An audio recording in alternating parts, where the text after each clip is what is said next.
Coucou tout le monde et bienvenue sur ma chaîne. Aujourd'hui, je vais vous parler des énergies de la pleine lune du 21 juillet. Aussi connue sous le nom de pleine lune du tonnerre chez les Amérindiens. Cette pleine lune se trouve en Capricorne et nous allons explorer son influence sur nos émotions et sur nos vies. Alors, est-ce que vous êtes prêts à découvrir ce que cette pleine lune réserve? Allons-y, c'est parti. Eh bien, chez les Amérindiens, cette pleine lune est appelée la pleine lune du tonnerre. Elle coïncide souvent en fait avec des orages d'été qui symbolisent bien des changements puissants et des nettoyages énergétiques. Cette énergie peut donc nous aider à libérer ce qui ne nous sert plus et à ouvrir la voie à de nouvelles opportunités.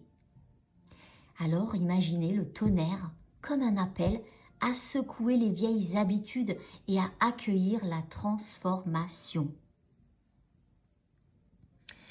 Cette pleine lune est donc en Capricorne, donc le signe de terre qui est associé à la discipline, à la détermination, à l'ambition.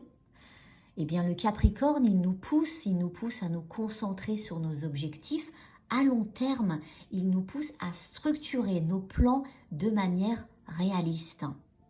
C'est donc le moment idéal pour revoir nos ambitions, établir des plans solides et prendre des mesures concrètes pour atteindre nos rêves. Qu'est-ce que j'ai envie aujourd'hui? Comment je vais le faire? Qu'est-ce que je vais mettre en place aujourd'hui?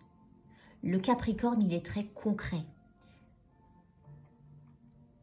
Et les énergies de cette pleine lune, elles peuvent nous apporter une intensité émotionnelle. En Capricorne, nous pouvons ressentir un besoin accru de sécurité, de stabilité. Et pourtant, cette quête, elle peut parfois nous rendre plus rigides, plus critiques envers nous-mêmes ou envers les autres. Alors, il faut être conscient de nos émotions.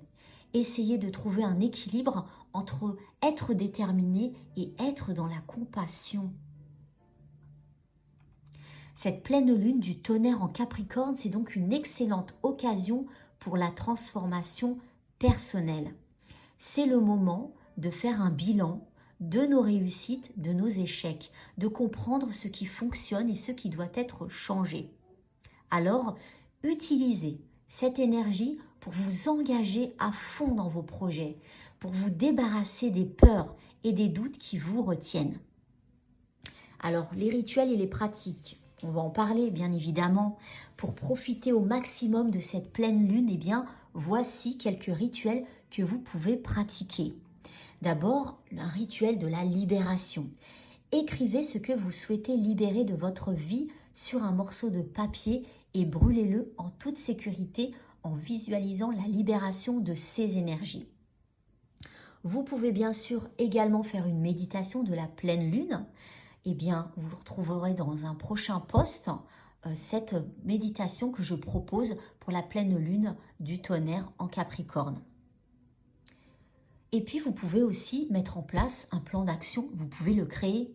Utilisez l'énergie structurée du Capricorne, après avoir fait, pourquoi pas, la méditation, pour établir un plan d'action détaillé de vos projets à long terme. Qu'est-ce que vous voulez mettre en place? Soyez bien sûr réaliste et soyez précis. Voilà, c'était tout pour aujourd'hui sur les énergies de la pleine lune. Je vous souhaite que ces informations vous aideront à naviguer cette période avec plus de clarté, plus de détermination.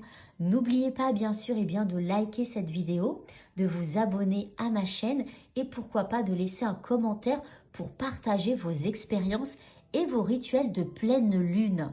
Je vous dis à très bientôt pour une nouvelle vidéo.